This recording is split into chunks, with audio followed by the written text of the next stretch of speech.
upang kami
Today is the second Sunday of Easter, and it is a Divine Mercy Sunday.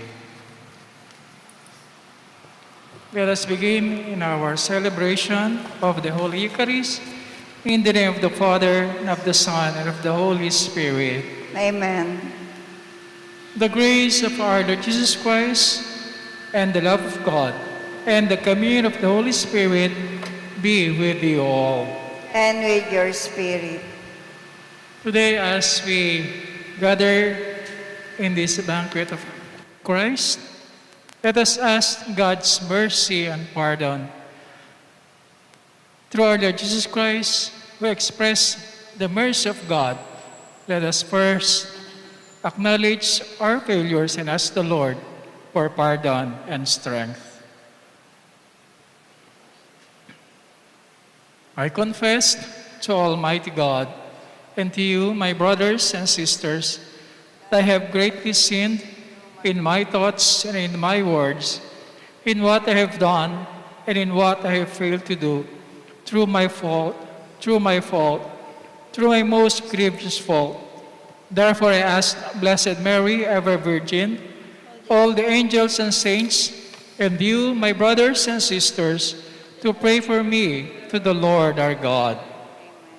May Almighty God have mercy on us, forgive us our sins, and bring us to everlasting life. Amen. Lord, have mercy. Lord, have mercy. Christ, have mercy. Christ, have mercy. Lord, have mercy. Lord, have mercy.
Let us pray.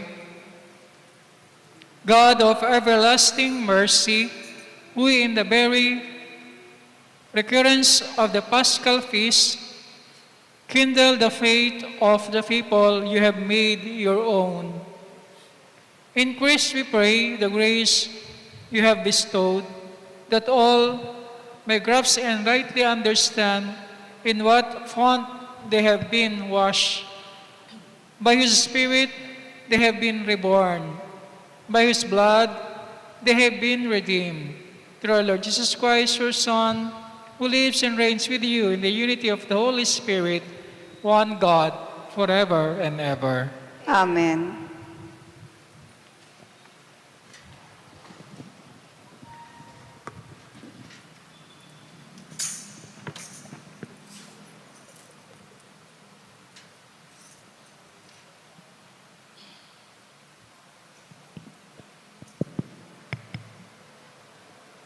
A reading from the Acts of Apostles.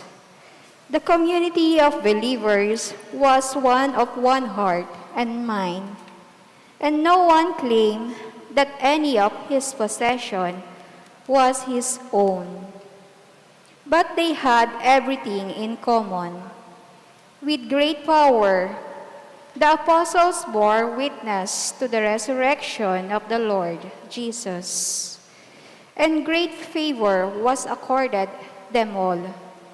There was no needy person among them, for those who owned property or houses would sell them, bring the proceeds of the sale, and put them at the feet of the apostles, and they were distributed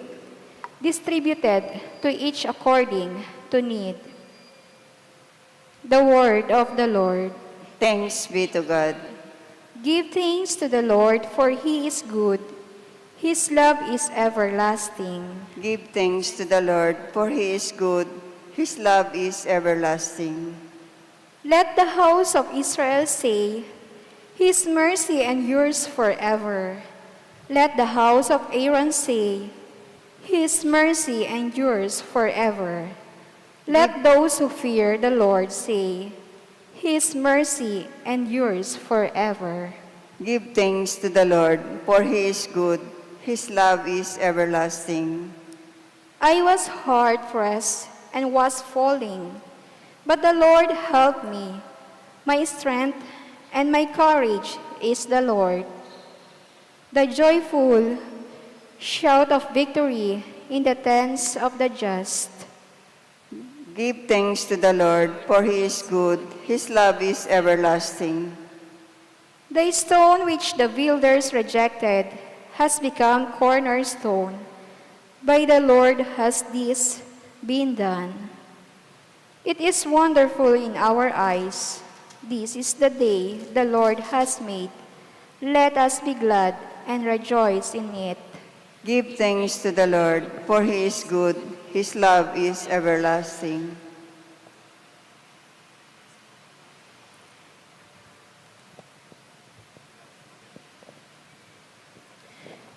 A reading from the first letter of St. John.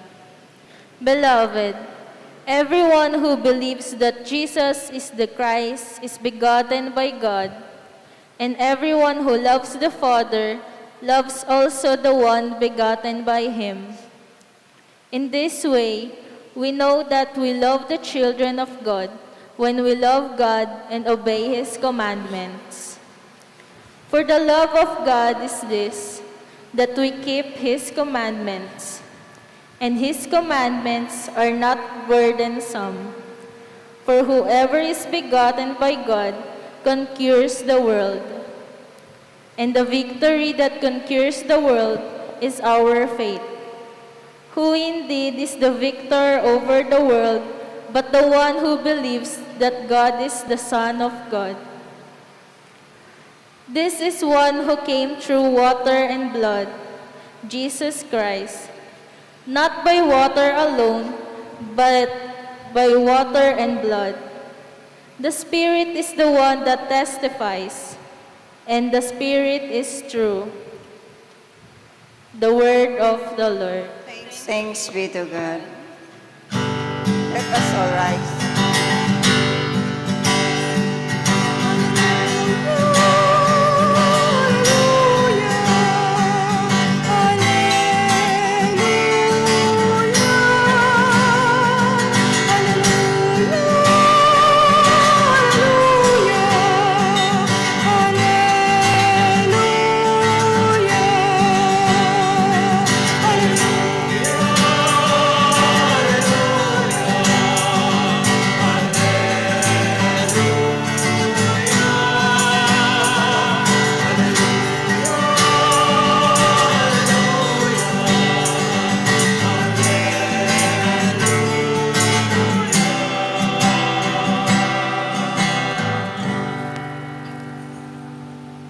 The Lord be with you. And with your spirit.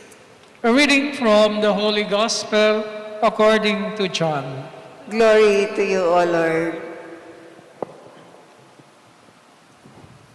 On that evening of the first day of the week, when the doors were locked, where the disciples were for fear of the Jews, Jesus came and stood in their midst and said to them, "Peace be with you." When he had said this, he showed them his hands and his side. The disciples rejoiced when they saw the Lord. Jesus said to them again, "Peace be with you. As the Father has sent me, so I sent you."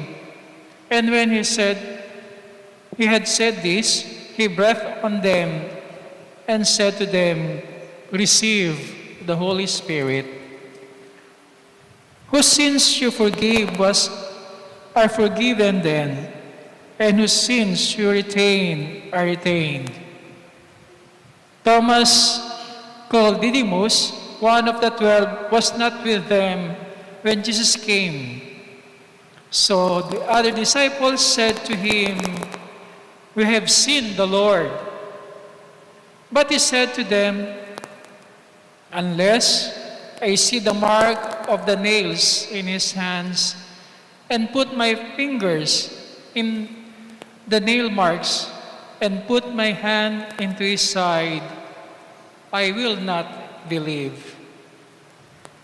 Now, a week later, his disciples were again inside, and Thomas was with them.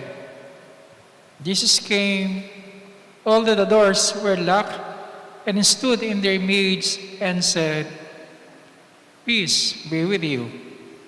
Then he said to Thomas, "Put your finger here and see my hands, and bring your hands and put it into my side.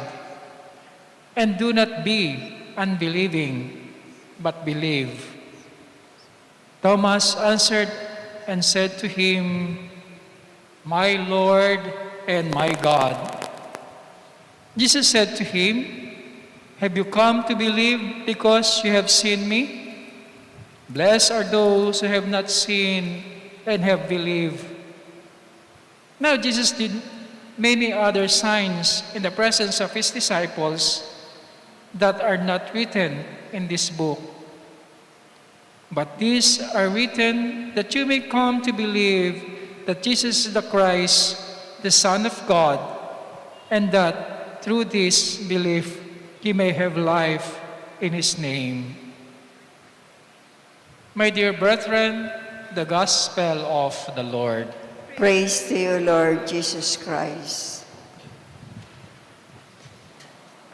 My dear brethren, today, and this is the second Sunday of Easter, as we celebrate Christ's victory over sins and death, as he rose again,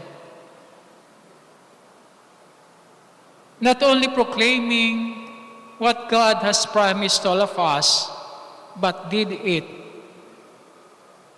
as he really victorious over sins and death to his resurrection. And this is now the second Sunday of our celebrations of Christ's victory, the second Sunday of Easter. And we call this Sunday as Divine Mercy Sunday. Though, as what we have in the Gospel today, the Gospel reading does not explicitly mention the word mercy. It nonetheless describes divine mercy. The whole pictures of our Gospel today, according to John, describes to us how God is merciful to all of us. How Christ showed God's mercy not only to his disciples, but to those who believe in him. Kaya marahil, kung titingnan din po natin ang pangyayari at tagpo sa Ebanghelyo ngayon, may isang bagay lamang po ako na naalala. At marahil kung titingnan din po natin sa ating mga sarili-sariling karanasan, especially during the first day that we enter and we are enrolled, and the first day of the school days that we have. Ano ba ginagawa ng mga teachers during the first day of the school? Pag nasa loob tayo ng classroom, walang unang ginagawa ng ating mga teacher. Unang-unang gagawin po, sigurado ko, at ginawa ng mga teacher natin nung first day ng ating pag-aaral, ng first day of school, ay mayroon po siyang roll call. May attendance, tinatawag niya ang mga estudyante kung present ba lahat ng kanyang estudyante at nakapasok during that first day of school. Kahit yung first day na school na yan ay isang paraan din na tinitignan ng guro, tinitignan ng ating mga teachers kung sino ba ang absent, kung sino ba ang wala doon sa classroom during the day of our schooling. At anong ginagawa niya matapos ang roll call? Anong ginagawa ng isang teacher matapos sa tawagin ang isang estudyante na marahil absent o wala doon sa loob ng classroom? Anong ginagawa ng teacher natin? Minamarkahan yung kanyang class record na absent tayo o wala ang isa sa kanyang mag-aaral at hindi nakapasok nung araw na yon. Anong dahilan? Bakit ginagawa ng teacher yon? Anong dahilan? Bakit ginagawa ng ang teacher na minamarkahan niya sa kanyang class record na ang estudyanteng ito ay hindi pumasok ng araw na iyon? Para siguraduhin at ipaalala sa isang mag-aaral na absent, mayroon siyang mga araling na miss nung araw na iyon na siya hindi pumasok, na siya hindi nakapag-aral. Iyon ay paalala, meron kang na-miss sa iyong dapat pag-aralan during the day that you were absent on that day of your schooling. The same as what we have in the gospel today, na maaaring makita rin po natin na mahalagang tagpo sa ating ebanghelyo ngayon. The first time that the risen Christ appeared to His apostles, somebody was absent. At sino'y absent nung araw na yon? Sabi nga, on that evening of the first day of the week, when the risen Christ appeared to His disciples, somebody was absent. At sino yon? As the gospel mentioned today, it was Thomas. Sabi nga, Thomas was absent during the first time that our Lord Jesus Christ, who rose from the dead, appeared to His disciples. At matapos ang pangyayaring iyon, nang muling si Jesus, sabi nga sa ating ebanghelyo, upon coming back, at bago pa mangyari na si Jesus muling magbalik at magpakita sa kanyang mga alagad, nang si Thomas mismo, when Thomas came back, his fellow disciples told him, as what we have in the gospel today, we have seen the Lord. Sabi nila, ibinalita nila kay Tomas, nakita namin ang Panginoon.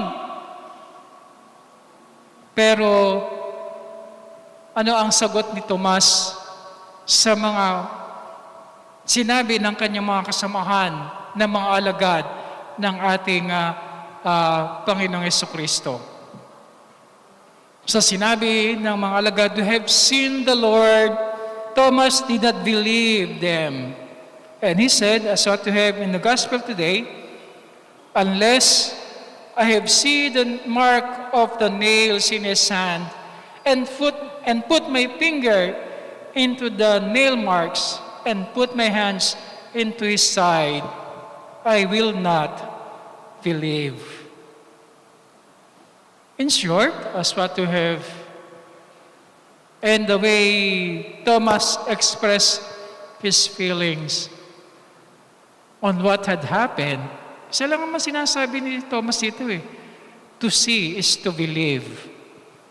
Seeing is the way that Thomas want to prove that Christ has risen. To see is to believe. Kaya nga ano ang sinasabi natin sa ating sa tagpong ito sa ating ebanghelyo? Thomas is automatically associated with doubt. Andun yung kanyang pagdududa. Tunay nagduda si Thomas sa mga pangyayaring sinabi ng kanyang mga kasamahan. Nakita namin ang Panginoon at sa kanyang mga sagot. Malibang makita ko ang butas sa mga pako sa kanyang mga kamay at maipasok dito ang aking daliri at maipasok ang aking kamay sa kanyang tagiliran, hindi ako maniniwala. Kaya anong tawag natin kay Thomas? Siya tinaguri ang the doubting Thomas. Siya nag-alinlangan sa mga tagpong ito ng pangyayari at kaganapan sa buhay ng ating Panginoong Hesukristo. Bakit? Marahil nalilito siya. Marahil hindi maabot ng kanyang pangunawa ang mga nangyari at kaganapan sa mga tagpong ito na sinasabi ng kanyang mga kasamahan, ng kanyang mga kapwa alagad ng ating Panginoon Hesukristo. Kinakailangang patunayan talagang buhay ang Panginoon sapagkat isa sa marahil na makikita natin kung bakit hindi siya makapaniwala sapagkat kahit kailan pa man, noon pa man, ay wala pa silang nakita na isang namatay na muling nabuhay. Wala pang nangyayaring gano'n noon pa man, kaya marahil ito yung pag-aalinlangan at pagdududa ni Tomas. Sapagkat wala pa silang nakapatunayan may namatay na muling nabuhay. And perhaps, he really could not understand what happened. Hindi niya maunawaan ang mga pangyayari. Hindi niya maunawaan at maabot ng kanyang pag-iisip ang mga kaganapan. Sapagkat wala pa nga nangyayaring ganon sa kanilang karanasan isang patay na muling nabuhay. At marahil, even the other disciples could not understand it. Marahil hindi rin maunawaan ng mga kasama niya yung mga pangyayaring yan. Bakit? Sinabi naman ni Jesus ito Hindi pa niyo lubos na maunawaan ang lahat hanggat hindi nangyayari at nagaganap ang lahat ng bagay na sinabi na ni Jesus at kanyang pinutunayan nga sa kanyang muling pagkabuhay. Hanggat hindi nangyayari ang lahat, hanggat hindi sila nilulukuban ng Espiritu Santo sa mga darating panahon mangyayari, hindi nila maunawa ang lubos ang lahat. Isa lang ang paanyaya sa kanila ng Panginoon, maniwala na kayo at huwag na kayong mag-alinlangan. At sa tagpong ito ng ating Ebanghelyo, marahil isipin natin, yung pagdududa ba ni Tomas, yung pag-aalinlangan ba ni Tomas, ay isang masasabi natin na kawalan ng pananampalataya? Palagay ko, hindi naman siguro ganon.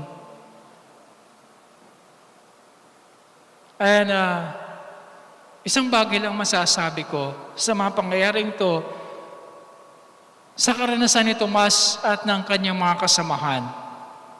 Although they did not understand what had happened. Para sa akin, Thomas is just being practical sa kanyang mga sinabi. Naging practical lamang si Tomas sa kanyang mga sinabi sa ating ebanghelyo ngayon. Hindi ko kayang maunawaan, I cannot understand. And if I cannot understand, I cannot believe. Marahil yung kanyang nasa isip. Dahil hindi pa kayang abutin ng aking paunawa at pag-iisip, nahihirapan akong maniwala sa inyong mga tinuran, sa inyong mga sinabi. At ano ngayon ang tingin natin sa mga pangyayaring ito, sinasabi ni Tomas sa ating ebanghelyo ngayon? Thus, this doubt aspect of Thomas really negative? Or should we say, or we can say that we can view it in a positive aspect, in a positive trait. Magandang tingnan natin sa isang positibong pananaw, yung ganitong mga sinabi ni Tomas. Hindi lamang maging negatibo tayo sa kanyang sinabi. Hindi ako maniniwala hanggat hindi ko nakikita ang butas ng mga pako sa kanyang mga kamay at maipasok ulit ang aking mga daliri at maipasok ang aking kamay sa kanyang tagiliran. Huwag tayong maging negatibo sa kanyang mga sinabi, kundi sa isang positibong pananaw, tingnan natin, unawain natin ang karanasan ni Tomas kung bakit niya sabi ang mga ito. Marahil nais lamang niyang saliksiking mabuti at unawain mabuti ang katotohanan, ang mga pangyayari upang siya maniwala. To believe not just what he heard, but to believe what he saw, what is true, and kung ano yung tunay na nangyari at naganap. Nais siyang makita ito at maganap sa kanyang magiging karanasan din, tulad na naging karanasan ng kanyang mga kasamang alagad. Masabi ko, marahil si Tomas ay naging totoo lamang sa kanyang sarili. He is honest and sincere to what he said in the gospel today. Naging totoo lamang siya. At hindi siya naging sinungaling sa kanyang mga sinabi at nais patunayan sa mga tagpong sinabi ng kanyang mga alagad na nakita namin ang Panginoon. Naging totoo lamang siya sa kanyang nararamdaman. Naging totoo lamang siya sa kanyang saloobin. To see is to believe. Kaya nga, sabi nga, mayroong dahilan kung bakit sa tagpong ito ng ating ebanghelyo ngayon, si Tomas ay nagkaroon ng marahil pag-aalinlangan sa katuparan ng mga sinabi ni Jesus sapagkat hindi pa kayang abutin ng kanyang isip at ng kanyang paunawa maging ng kanyang mga kasamahan ang mga pangyayari at kaganapan. Sabi nga ni Jesus, unless sila'y lukuban ng banal na Espiritu at ipahayag ang lahat ng katotohanan ito na kanilang pinaniniwalaan. Thomas wants to know the truth. His doubt is meant to give evidence to what he believes. Yun lang ang nais niya. Yun lang gusto ni Tomas sa kanyang nais muling patunayan sa mga pangyayaring ibinabalita sa kanya ng kanyang mga kasamahan. So it is not lack of faith. Ang sinabi ni Tomas sa ating ebanghelyo ngayon, hindi kawalan ng kanyang pananampalataya sa ating Panginoong Kristo. His doubt is meant to give evidence to what he believes. his doubt, his lack of faith, is his desire to have much deeper faith, founded, in fact, not in fancy things. Yun ang gusto niya. Meron siyang pangahawakang katibayan. May pangahawakan siyang katotohanan na mga nais niyang tunay na ipahayag.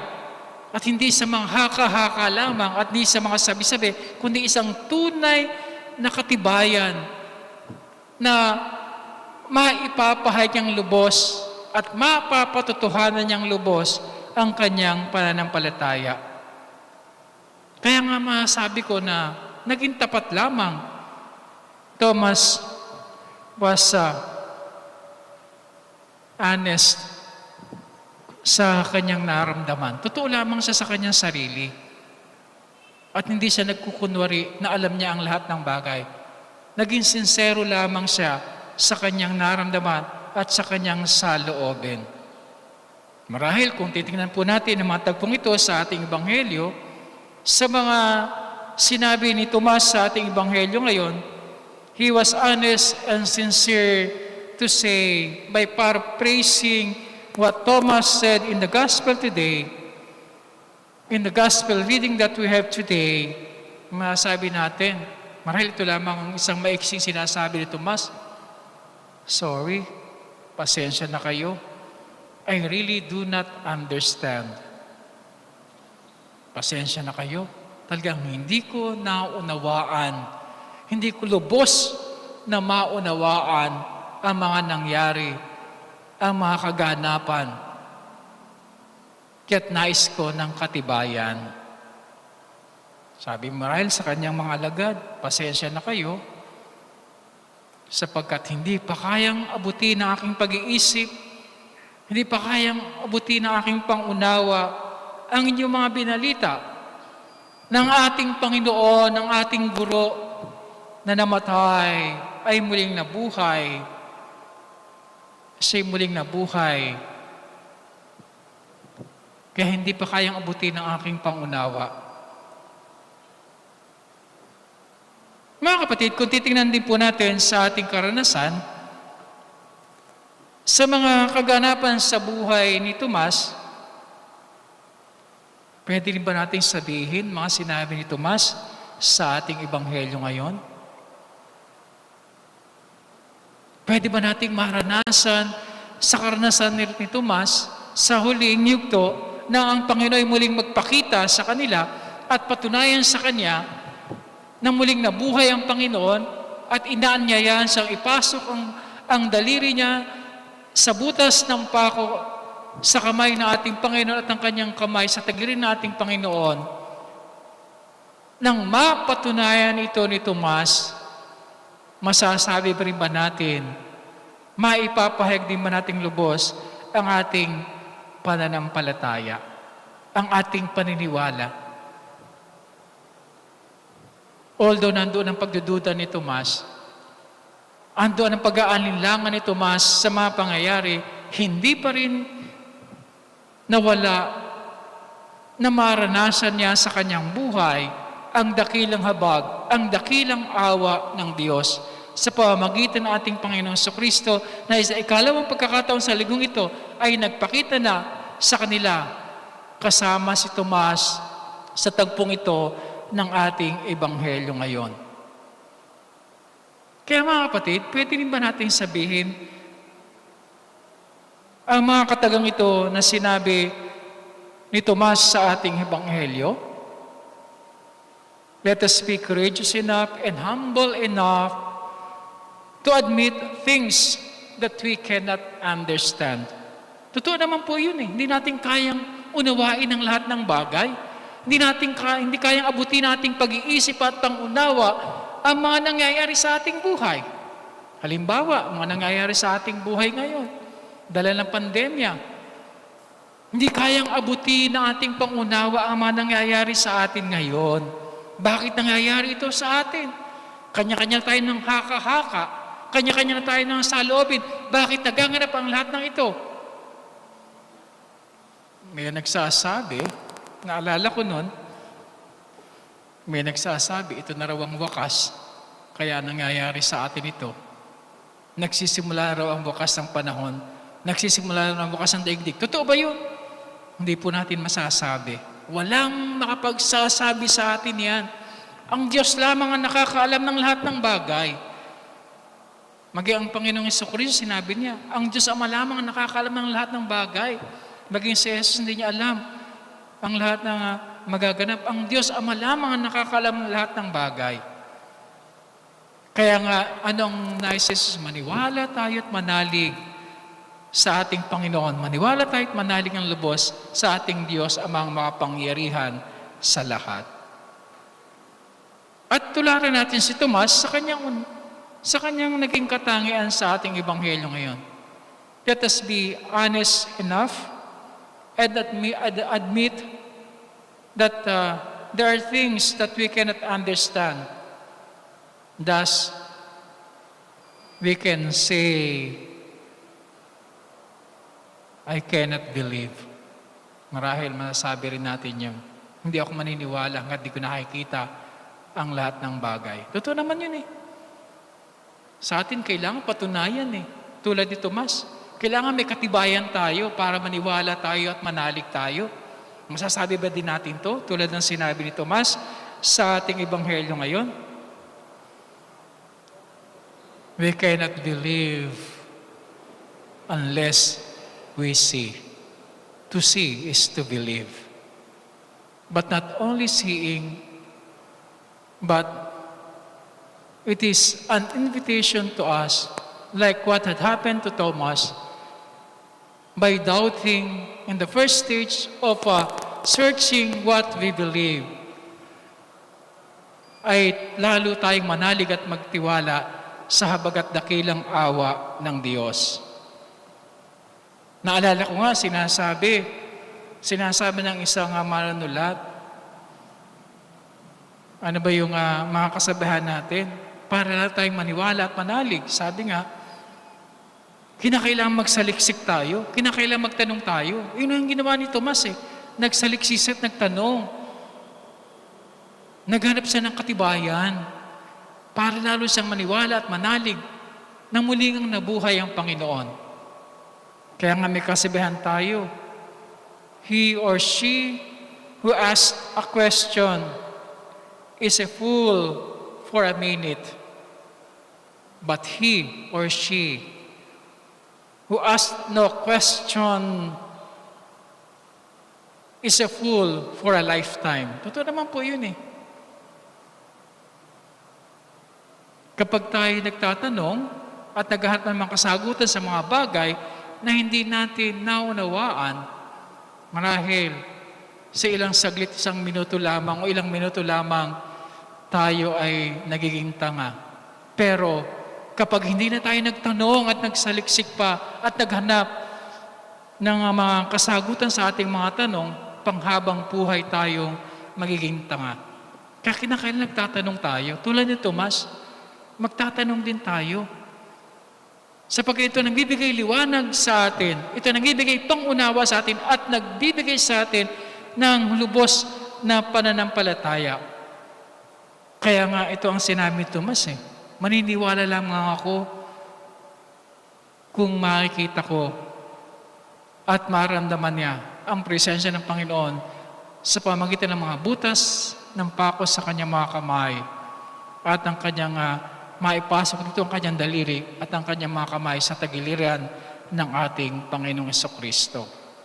We have to ask questions para maunawaan natin ang lahat at hindi tayo panghabang buhay na punong-puno ng pag-aalinlangan.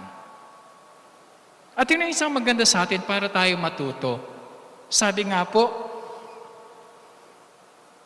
learning is usually passes through 3 stages. Di po ba? At ano yung unang stage para tayo magkaroon ng kaalaman at matuto? Sabi nga, in the beginning, you learn the right answer. Di po ganun talaga? In the beginning, you learn the right answer. And in the second stage, you learn the right questions.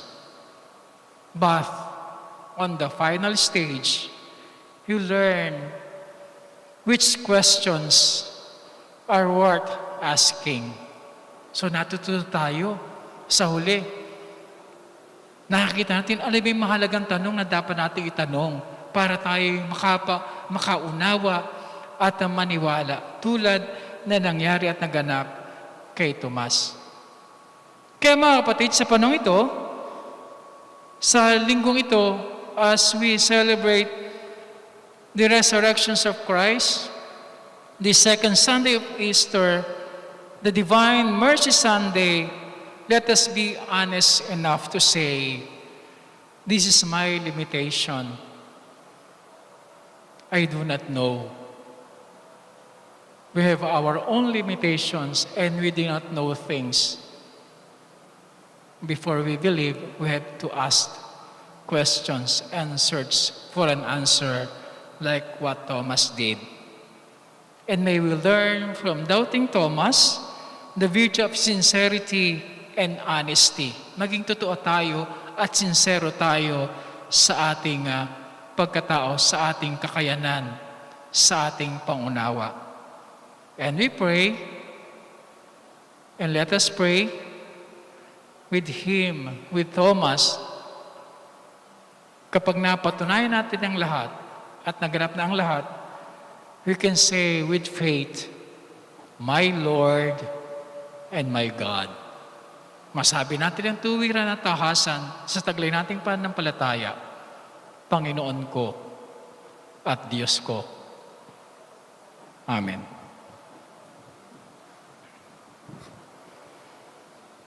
Please all rise and let us profess our faith.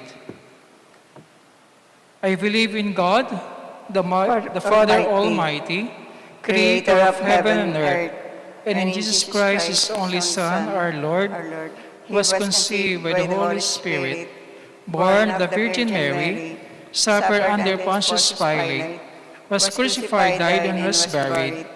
He has descended to hell. On the third day he rose again, and from the dead he has descended to heaven, and is seated at the right hand of the Father Almighty. From there will come again to judge the living and the dead. I believe in the Holy Spirit, the Holy Catholic Church, the communion of saints, the forgiveness of sins, the resurrection of the body, and life everlasting. Amen. My dear brethren, let us pray to the Father, through our Lord Jesus Christ, who plunged us to the infinite oceans of His mercy that is greater than sin, evil, suffering, and death. And in His loving mercy, we have victory, salvations, and eternal life.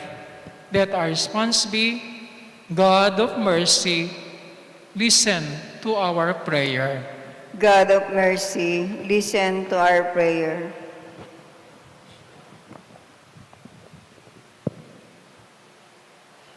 For the leaders of the Church that believing in and experiencing the Lord's infinite mercy, they may always proclaim into God's people, we pray. God of mercy, listen to our prayer. For our local and national leaders, that like the apostles, they may attend to the needs of our communities and work for peace and unity and progress, we pray. God of mercy, listen to our prayer.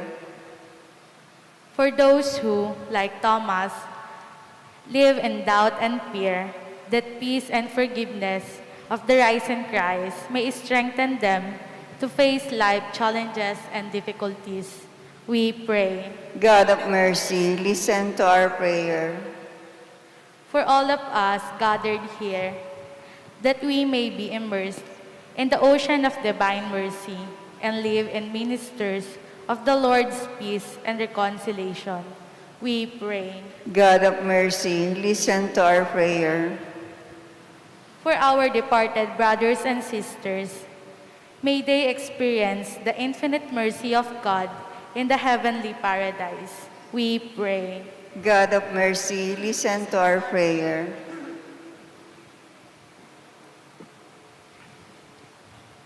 God our Father, in Jesus you have shown us your boundless love and infinite mercy. Teach us to love you in return and trust our lives to your love and mercy and serve you through our brothers and sisters through Christ our Lord. Amen.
Pray, brethren,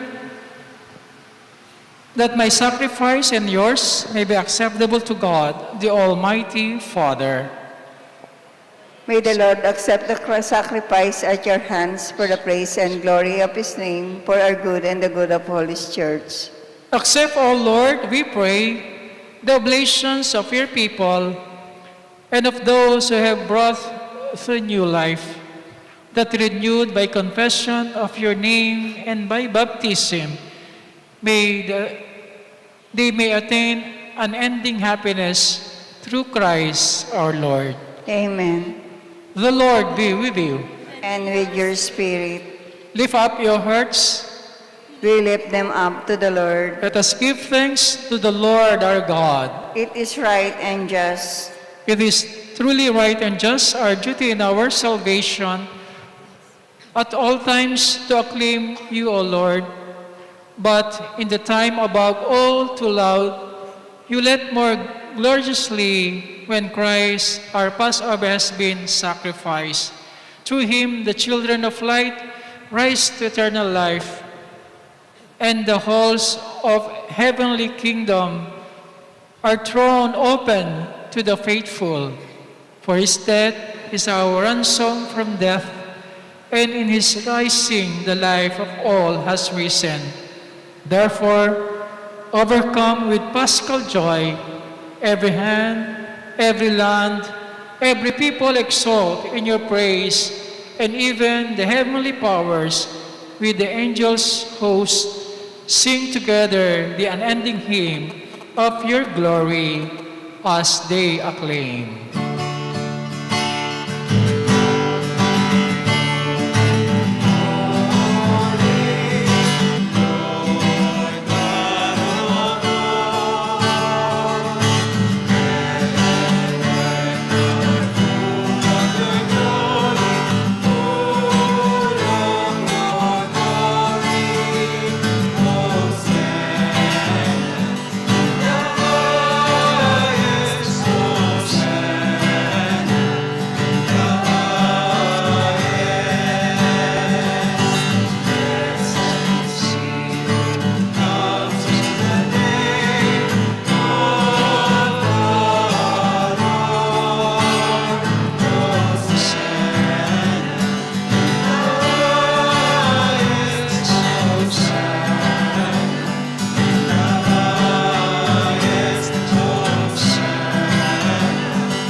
You are holy indeed, O Lord, the fount of all holiness. Make holy therefore these gifts, we pray, by sending down your Spirit upon them like a dewfall, so that they may become for us the body and blood of our Lord Jesus Christ. At the time he was betrayed and entered willingly into his passion, he took bread, giving thanks, broke it and gave it to his disciples, saying, "Take this, all of you, and eat of it, for this is my body, which will be given up for you."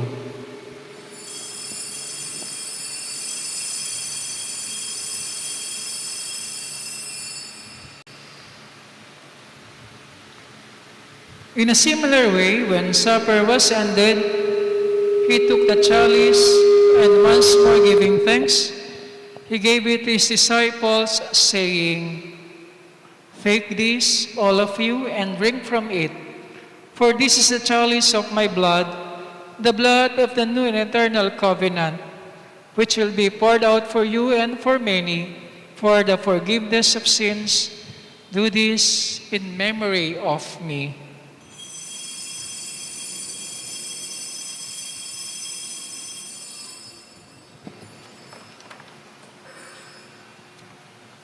Let us proclaim the mystery of faith.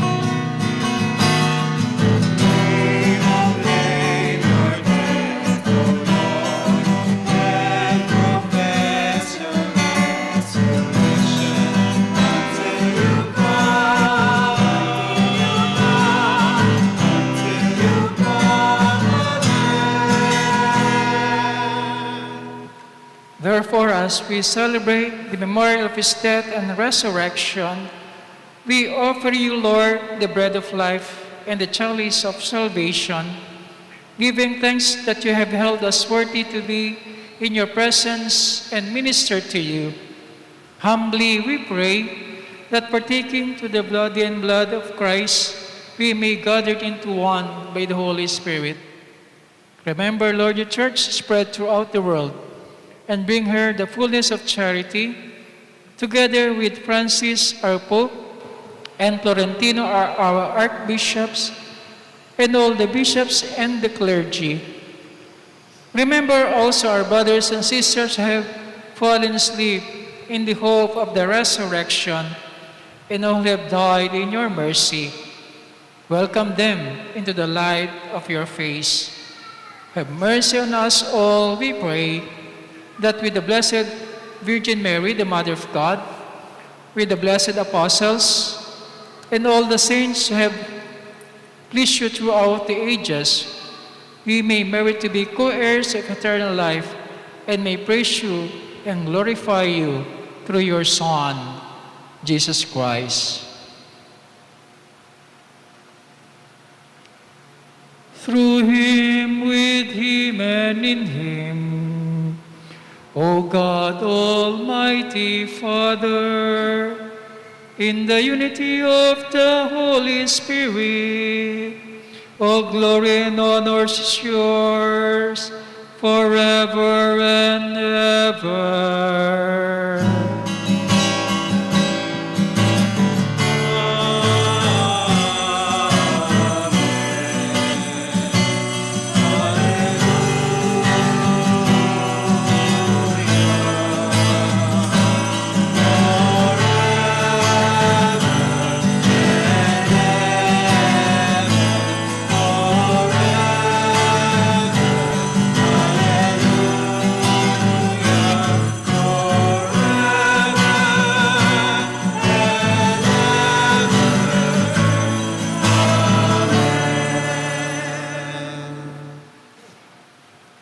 At the Savior's command and formed by the divine teaching, we dare to say,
Deliver us, Lord, we pray, from every evil.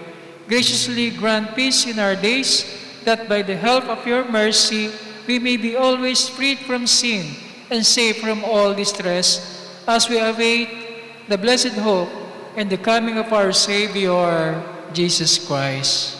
For the kingdom, the power, and the glory are yours, now and forever. Lord Jesus Christ, who said to your apostles, "Peace I leave you, my peace I give you," look not on our sins, but on the faith of your church, and graciously grant her peace and unity in accordance with your will, who live and reign forever and ever. Amen. The peace of the Lord be with you always. And with your spirit. Let us offer each other the sign of peace. Peace be with you. Peace to all of you.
My dear brethren, behold the Lamb of God.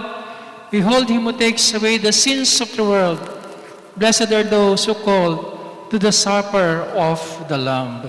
Lord, I am not worthy that you should enter my roof, but only say the word, and my soul shall be healed. Spiritual Communion. My Jesus, I believe that you are present in the most holy sacrament. I love you above all things, and I desire to receive you into my soul. Since I cannot at this moment receive you sacramentally, come at least spiritually into my heart. I embrace you as if you were already there, and I unite myself fully to you. Never permit me to be separated from you. Amen.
Light within us, light over us, let all around us be light.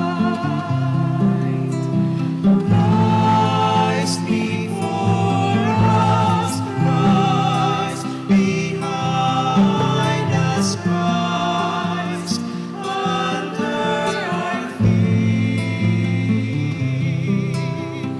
Christ within us, Christ over us, let all around us be Christ.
Please kneel.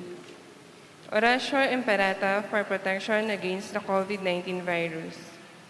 Merciful and compassionate Father, we come to you in our need to seek your protection against the COVID-19 virus that has disturbed and even claimed lives. We ask you now to look upon us with love and by your healing hand, dispel the fear of sickness and death, restore our hope, and strengthen our faith. We pray that you guide the people tasked to find cures for this disease and to stem its transmission. We thank you for the vaccines developed made possible by your guiding hands. Bless our efforts to use this vaccine to end the pandemic in our country. We pray for our health workers that they may minister to the sick with competence and compassion. Grant them health in mind and body, strength in their commitment, protection from the disease. We pray for those afflicted. May they be restored to health. Protect those who care for them. Grant eternal rest to those who have died. Give us the grace in these trying times to work for the good of all and to help those in need. May our concern and compassion for each other see us through this crisis and lead us to conversion and holiness. Grant all this through our Lord Jesus Christ, your Son, who lives and reigns with you in the unity of the Holy Spirit, God forever and ever. Amen. We fly to your protection, O Holy Mother of God. Do not despise your petition in our necessities, but deliver us always from all dangers, O glorious and blessed Virgin. Amen. Saint Joseph, Pray for us. Saint Raphael the Archangel, Pray for us. Saint Roch, Pray for us. Saint Lorenzo Ruiz, Pray for us. Saint Peter Calungsod, Pray for us. Saint John Paul II, Pray for us. Saint Teresa of Calcutta, Pray for us. Saint Pio of Pietrelcina, Pray for us. Saint Serapion, Pray for us. Saint Peter Nolasco, Pray for us. our Mother and Patroness, Nuestra Señora de la Merced, Pray for us. Paalala mo na po, para sa mga kakasal, tawag sa kasal, si Francis Mark Villanueva na taga Bahay, Pare, ay kakasal kay Regine Bautista na taga Santa Maria, Bulacan, on May 8, 2021 sa Sagrada Familia Parish, Tangos, Baliwag, Bulacan. Ngayon din si Jason Casilang na taga Muñoz, Nueva Ecija ay kakasal kay Ira Rose de la Cruz na taga Dulong, Ilog on May 21, 2021 sa Santo Niño, Quasay Parish, Kapitan Pepe, Cabanatuan City. Ngayon din si Sammy Mananghaya na taga Paligi ay kakasal kay Jenny Espiritu na taga Marilao, Bulacan on May 29, 2021 sa Parish of the National Shrine of the Divine Mercy, Marilao, Bulacan. Ngayon din si John Well Lugto na taga San Fernando, Pampanga ay kakasal kay Jeneline Sangkap na taga Bahay, Pare on April 24, 2021 sa Parish of the Blessed Trinity, San Isidro, San Fernando, Pampanga. Kung mayroon po mga hadlang sa kanilang pagkapakasal, mangyari po lamang makipag-alam at makipag-unayan po sa opisina po dito sa ating parokya. Maraming salamat po. Please all stand and let us pray. Grant, we pray, Almighty God, that our receptions of this Paschal Sacrament may have a continuing effect in our minds and hearts through Christ our Lord. Amen. The Lord be with you. And with your spirit. And may Almighty God bless you, the Father, the Son, and the Holy Spirit. Amen. Our Mass ended. Go forth and proclaim, Christ is risen. Alleluia, alleluia. Thanks be to God. Alleluia, alleluia. Muli nating purihin pa, salamatan ko ang ating Panginoon.